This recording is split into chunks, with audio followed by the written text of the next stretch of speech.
By the end of August of 1944, the Allies had gained a foothold in France, Normandy, and in the south.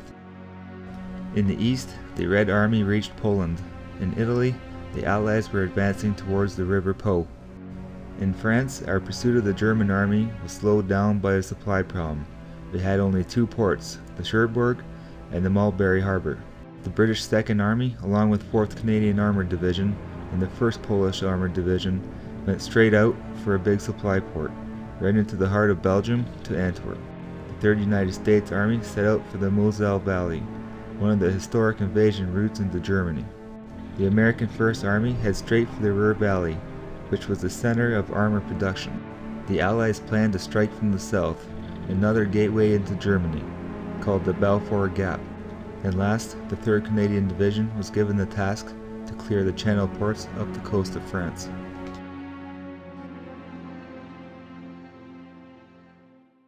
After crossing the River Seine, the 2nd British Army headed for the River Somme.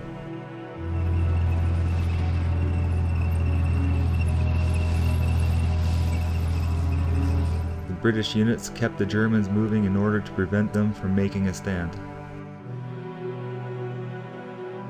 Speeding ahead at a rate of 60 miles per day, the British spearhead, including the 11th Armoured Division, the Guards Armoured Division, crossed into Belgium by September 2nd. Next day, they entered Brussels. The citizens of Brussels greeted the British and Belgian troops with tremendous enthusiasm.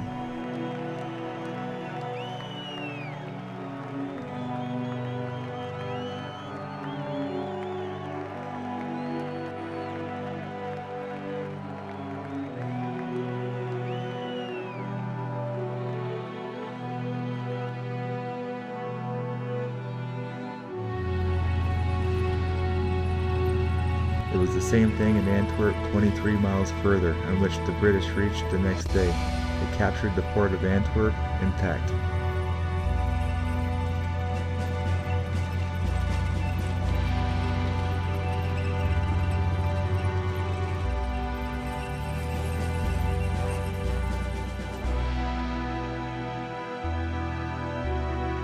This success was made possible by the White Army of the Belgian partisans.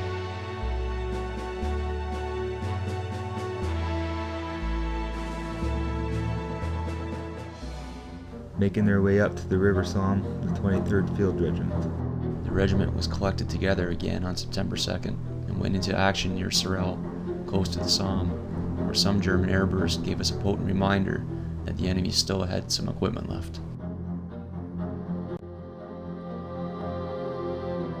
Meanwhile, 3rd Canadian Division were clearing the Channel ports.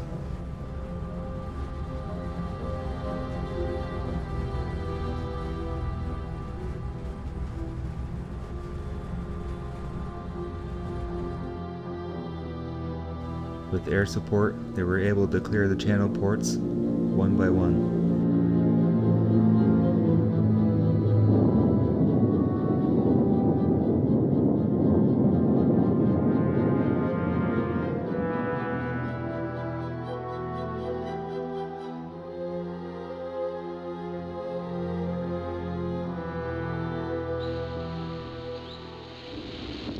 By September 2nd, 1944, the infantry of the Canadian 4th Armoured Division had established a bridgehead across the Somme River here at Pont-Remy in northern France.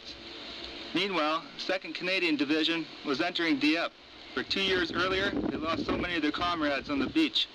The 3rd Division was assaulting Boulogne, and the Poles were halfway between Ypres and Ghent.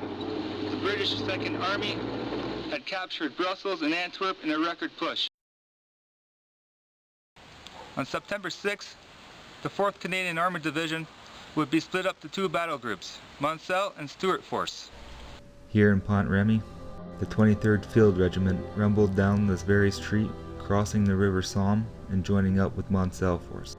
As the Allies swept across the country delirious with joy, the Allies realized the Battle of Normandy was in fact the Battle of France. Behind them, the Allies left over 400,000 Germans, either killed in action or captured. 1,300 tanks, 20,000 cars and lorries, and 1,500 field guns had been destroyed. Across the border and into Belgium, the German army were on their heels and in full retreat. beyond anything Hitler dreamed of.